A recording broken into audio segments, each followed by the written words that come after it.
अस्सलाम वालेकुम students. Chapter 11 और हम अनएम्प्लॉयमेंट को डिस्कस कर रहे थे। आज का हमारा टॉपिक है फिलिप्स कर्व।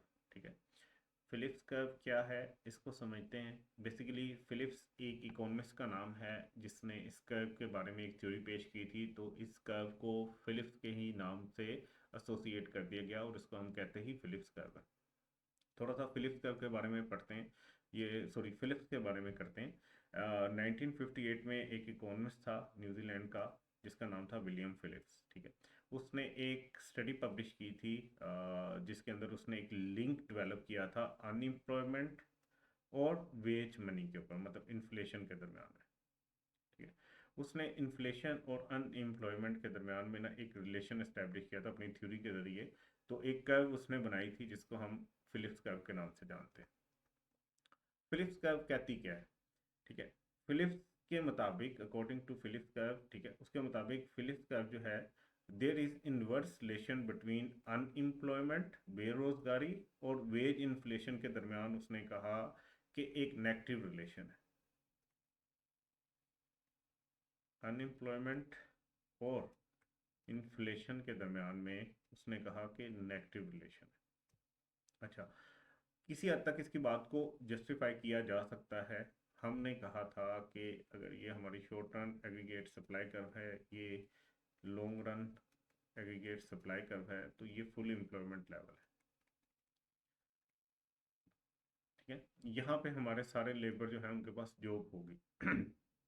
अगर ये एग्रीगेट डिमांड है, इसका मतलब ये है कि अगर इस टाइम एक्विलिब्रियम यहाँ पे है तो आप इस जगह पे आपकी नेशनल इनकम यहाँ पे होगी और ये आपकी फुल एम्प्लॉयमेंट वाली नेशनल इनकम है। आप यहाँ पे खड़े हो, इसका मतलब है कि यहाँ पे अगर आप होते तो आपके सारे लेबर के पास जो है ना वो जॉब होती, आपके सारे लेबर एम्प्लॉयड होता। अब यहाँ पे हो तो इसका मतलब है इतना लेबर जो है वो भी अनएम्प्लॉयड। अगर आप ये अनएम्प्लॉयमेंट खत्म करना चाहते हो और फुल एम्प्लॉयमेंट की तरफ जाते हो तो क्या होगा? लाइक यहाँ पे अगर आप खड़े हो तो प्राइस लेवल इतना है।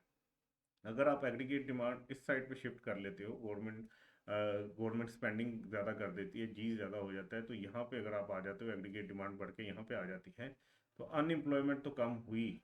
ठीक है, यहाँ से Y1 से Y2 पे आप आए हो तो इसका मतलब है अनएम्प्लॉयमेंट तो कम हुई, आप फुल एम्प्लॉयमेंट के करीब तो गए, लेकिन इसके बदले में आपकी प्राइस लेवल बढ़ गया। ठीक है, मतलब इन्फ्लेशन बढ़ेगी जब अनएम्प्लॉयमेंट कम होगी, और अगर आप इस साइड पे हो कि अनएम्प्लॉयमेंट को बढ़ाओ तो प्राइस लेवल कम हो जाएगा, इन्फ्लेशन कम हो जाएगी, अनएम्प्लॉयमेंट बढ़ जाएगी। तो इन दोनों के दरमियान में ना एक नेगेटिव रिलेशन उसने कहा कि है।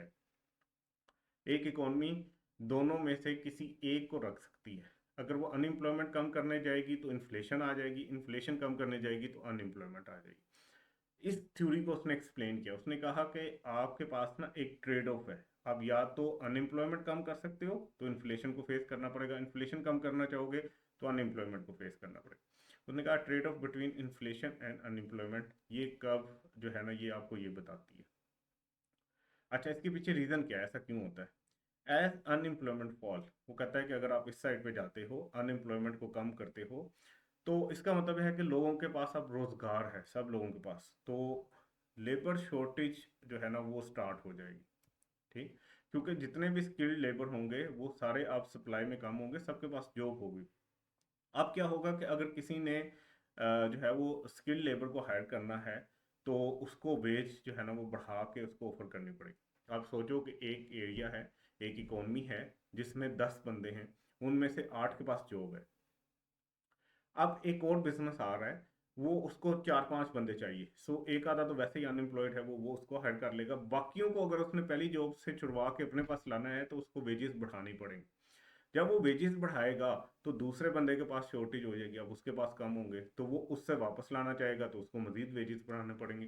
तो इस तरह ना अनएम्प्लॉयमेंट तो कम हो रही है, लोगों को रोजगार तो मिल रहा है, लेकिन उससे क्या हो रहा है कि वेजेस बढ़ रही हैं। जब वेजेस बढ़ती हैं तो कॉस्ट ऑफ प्रोडक्शन बढ़ती है, कॉस्ट ऑफ प्रोडक्शन बढ़ती है तो सप्लाई कम हो जाती है, चीज़ों की सप्लाई कम होती है तो उनकी प्राइस बढ़ जाती है। ठीक है, तो इस वजह से ये सारा कुछ हो रहा होता है। बेसिकली जब अनएम्प्लॉयमेंट कम होती है तो शॉर्टेज हो जाती है स्किल्ड लेबर की। ठीक है, और क्योंकि उनकी सप्लाई कम हो जाती है, वो कम रह जाते हैं, ज़्यादा के पास जो है वो जॉब आ जाते हैं, तो वो अनएम्प्लॉयड नहीं रहते। तो उससे क्या होता है, वेजेस के ऊपर प्रेशर आता है कि वेजेस बढ़ानी पड़ती हैं। जब आप वेजेस बढ़ाते हो तो कॉस्ट ऑफ प्रोडक्शन बढ़ती है, कॉस्ट ऑफ प्रोडक्शन बढ़ती है तो चीज़ों की गुड्स की सप्लाई कम होती है, तो कॉस्ट पुश इन्फ्लेशन आ जाती है। वेजेस बड़ी होंगी तो कॉस्ट ऑफ प्रोडक्शन बड़ी है तो चीज़ें भी महंगी हो जाएंगी। अच्छा, इसने ये कर्व दी जिसको हम कहते हैं फिलिप्स कर्व, पीसी के नाम से भी इसको लिखते हैं। इसने कर्व दी कि फॉर एग्जांपल आप इस जगह पे हो, एक्विलिब्रियम पे, एक इकोनॉमी बी पॉइंट के ऊपर है। यहाँ पे जो अनएम्प्लॉयमेंट का रेट है वो U1 है। अच्छा, ये वाली जो लाइन है इसके ऊपर हमने अनएम्प्लॉयमेंट की परसेंटेज रखी हुई है, और ये वाली जो लाइन है इसके ऊपर हमने इन्फ्लेशन रेट रखा हुआ। ठीक है, आप यहाँ पे खड़े हो बी पॉइंट के ऊपर, इस पॉइंट के ऊपर से कि आपके पास जो अनएम्प्लॉयमेंट है ना वो है 5%। ठीक है, और इस पॉइंट के ऊपर जो आपके पास है ना इन्फ्लेशन वो है से कि हम कहते हैं 10%। अब गवर्नमेंट क्या करती है, गवर्नमेंट ये चाहती है कि किसी तरह अनएम्प्लॉयमेंट कम हो, उसकी सारी रिसोर्सेज यूटिलाइज हो, जीडीपी बढ़े। तो वो क्या करेंगे, वो अनएम्प्लॉयमेंट को 5% से कम करके से के 3% पे लेके आना चाहते हैं, U2 पे। यू U2 जो है ये अनएम्प्लॉयमेंट के सेकंड स्टेज है, ठीक है, इसके ऊपर लाना चाहते हैं।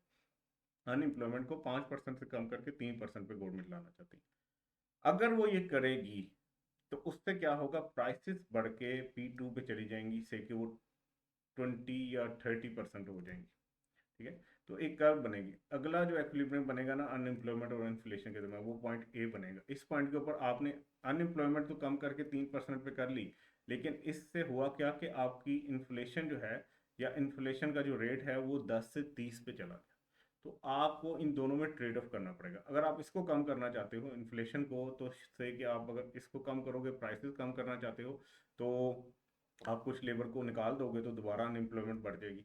अगर आप इस पॉइंट पे लाना चाहते हो से के सी पॉइंट पे, तो अब आप इन्फ्लेशन कम करके 20% पे ले आए हो, लेकिन हुआ क्या, U2 से आप U3 पे आ गए जहाँ पे इन्फ्लेशन अब 4% हो गई। सो इस तरह ये चलता रहता है, इन दोनों के दरमियान एक ट्रेड ऑफ चलता रहता है। ये कि कौन सी कर्व है, फिलिप्स कर्व है, इसको आपने याद रखना है। अच्छा, इस ग्राफ के अंदर क्या था कि अनएम्प्लॉयमेंट रेट जो था वो एक्स एक्सिस के साथ था, इन्फ्लेशन वाई एक्सिस के साथ था। जब आप एन इंक्रीज इन इन्फ्लेशन रेट जो है वो P1 से P2 पे गया, तो हुआ क्या कि ये इसके पीछे रीज़न थी कि अनएम्प्लॉयमेंट U1 से U2 पे आई थी, मतलब आपने अनएम्प्लॉयमेंट को कम किया था तो इन्फ्लेशन जो है वो आपकी बढ़ गई थी। ठीक है, ये तो फिलिप्स कर्व थी, ये फिलिप्स की थ्योरी थी कि इन दोनों के दरमियान नेगेटिव रिलेशन है, आपको ट्रेड ऑफ करना पड़ता है। ये दो मेन पॉइंट आपने याद रखने, और तीसरा आपने कर्व को याद रखना। अच्छा, उसके बाद एक और थ्योरी आई जिसका नाम था लॉन्ग रन फिलिप्स कर्व। अब ये फिलिप्स ने नहीं दी थी, किसी और इकोनॉमिस्ट ने दी थी, लेकिन उसने कर्व का नाम फिलिप्स ही रखा। लेकिन उसने कहा कि अब हम एक और कर्व बनाएंगे जिसको लॉन्ग रन फिलिप्स कर्व कहेंगे। लॉन्ग रन फिलिप्स कर्व जो थी, इसके बारे में कहा जाता है कि एक मोनेटरिस्ट इकोनॉमिस्ट था, ठीक है, मेल्टन फ्रेडमैन उसका नाम था। वो एग्री करता था, ठीक है, उसने एग्री किया कि बिल्कुल ट्रेड ऑफ है अनएम्प्लॉयमेंट और इन्फ्लेशन के दरमियान। ठीक है, लेकिन ये जो ट्रेड ऑफ है ये सिर्फ और सिर्फ जो है वो शॉर्ट रन में नजर आता है। ठीक है, उसने कहा लॉन्ग रन में ये कर्व इस तरीके से नहीं होती। ये जो फिलिप्स बात कर रहा है कि इन दोनों के दरमियान अनएम्प्लॉयमेंट और इन्फ्लेशन के दरमियान एक नेगेटिव रिलेशन है, ये बिल्कुल ठीक है, लेकिन शॉर्ट रन की हद तक। लॉन्ग रन में ऐसा नहीं है। फ्रेडमैन के मुताबिक उसने कहा कि इन्फ्लेशन भी हाई होगी और अनएम्प्लॉयमेंट भी हाई होगी लॉन्ग रन के अंदर। अच्छा, उसने इसको कैसे कहा, उसने कहा कि शॉर्ट रन के अंदर फिलिप्स कर्व जो है उसको अगर हम SPC करें, देखें जब फिलिप्स ने अपनी थ्योरी पेश की थी तब तो एक ही कर्व थी, ठीक है, उसको फिलिप्स कर्व भी कहते थे। लेकिन जब ये फ्रेडमैन ने अपनी थ्योरी पेश की तो अब जो फिलिप्स वाली पहली कर्व है उसको हम शॉर्ट रन फिलिप्स कर्व कहेंगे, और एक और कर्व उसने बनाई जिसको हमने कहा लॉन्ग रन फिलिप्स कर्व। अच्छा, फ्रेडमैन के मुताबिक शॉर्ट रन फिलिप्स कर्व जो थी वो बेस्ड थी एक फिक्स एक्सपेक्टेशन ऑफ इन्फ्लेशन के ऊपर। मतलब उसमें ये होता था कि एक खास एक्सपेक्टेशन होती थी कि जब भी अनएम्प्लॉयमेंट कम होगी तो उससे इन्फ्लेशन बढ़ेगी। ठीक है, if there is an increase in expectation of inflation, अगर लोगों की एक्सपेक्टेशन बढ़े कि अब क्या होने जा रहा है, जैसे बिजनेसमैन है उनको अगर ये लगे कि यार देखो इस टाइम क्या हो रहा है, अनएम्प्लॉयमेंट कम हो रही है तो इन्फ्लेशन तो बढ़ेगी। ठीक है, फिलिप्स के मुताबिक। लेकिन अगर उन्होंने ये एक्सपेक्ट कर लिया ना कि ये इन्फ्लेशन अब लगातार बढ़ती रहेगी, तो फिर क्या होगा, then this would lead cause a short run Phillips curve to shift higher. तो उसकी वजह से एक शिफ्ट आ जाएगा फिलिप्स कर्व में। अभी हम आगे चल के डायग्राम से भी देखेंगे। जिससे क्या हो रहा है कि बूस्टिंग एडी जो है, आपने एग्रीगेट डिमांड को अगर बढ़ाना है तो उसकी वजह से क्या होगा, would only have a short run effect on unemployment, उसका सिर्फ शॉर्ट रन के अंदर इम्पैक्ट आएगा। कहता है ये जो आप अगर एडी को बढ़ाना चाहते हो, यहाँ से यहाँ लेके आना चाहते हो, तो अनएम्प्लॉयमेंट शॉर्ट रन में ही खत्म होगी। लॉन्ग रन में वो कहता है, फ्रेडमैन कहता है कि ऐसा नहीं होगा। फ्रेडमैन के मुताबिक ना कर्व्स कुछ इस तरह बनती, वो कहता है कि से आप आज इस जगह पे खड़े हो पॉइंट ए के ऊपर, यहाँ पे अनएम्प्लॉयमेंट जो है इसको यू एन से लिखा है, ये मतलब जो है ना, एन का मतलब है नेचुरल यहाँ पे, ठीक है। हम तो पहले फिलिप्स कर्व में यू वन कह रहे थे ना, अब ये यू एन है, मतलब ये नेचुरल अनएम्प्लॉयमेंट है, ठीक है। ये क्या होती है आगे चल के समझे। अभी आप ये समझो कि आप आज यहाँ पे पॉइंट ए पे खड़े हो, ठीक है। ये वाला जो पॉइंट है यहाँ पे अनएम्प्लॉयमेंट यू एन है और ये है 20%, ठीक है।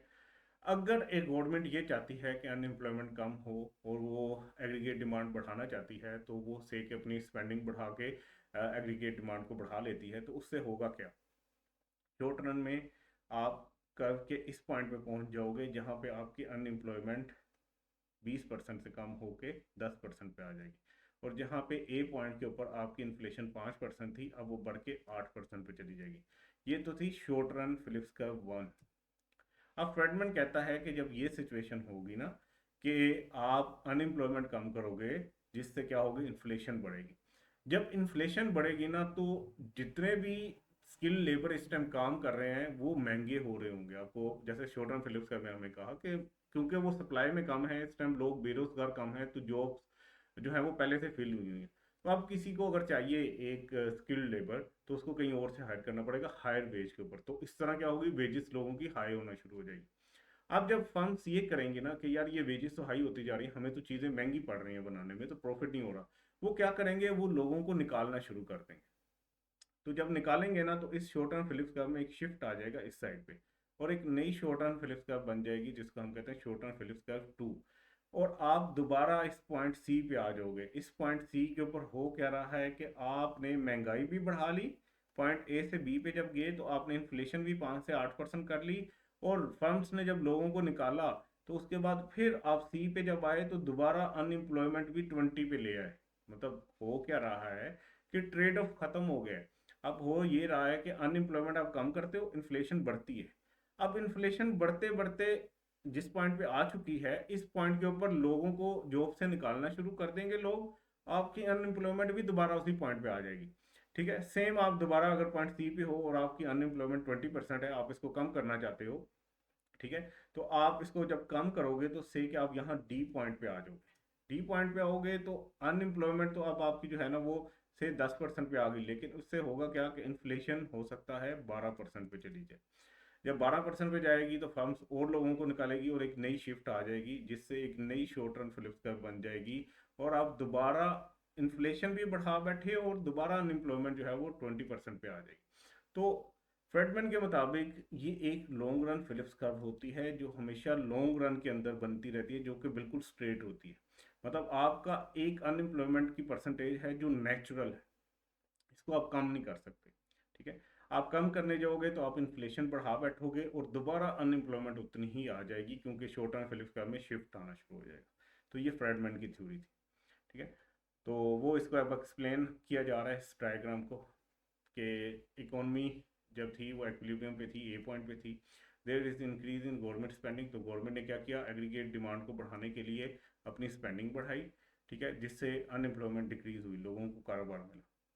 And taking the economy to point B, तो आप गवर्नमेंट जो है वो अपनी इकोनॉमी को पॉइंट बी पे लेगी, जहाँ पे इन्फ्लेशन 5 से बढ़ के 8% पे चलेगी, महंगाई आ गई, अनएम्प्लॉयमेंट तो कम हुई लेकिन महंगाई आ गई।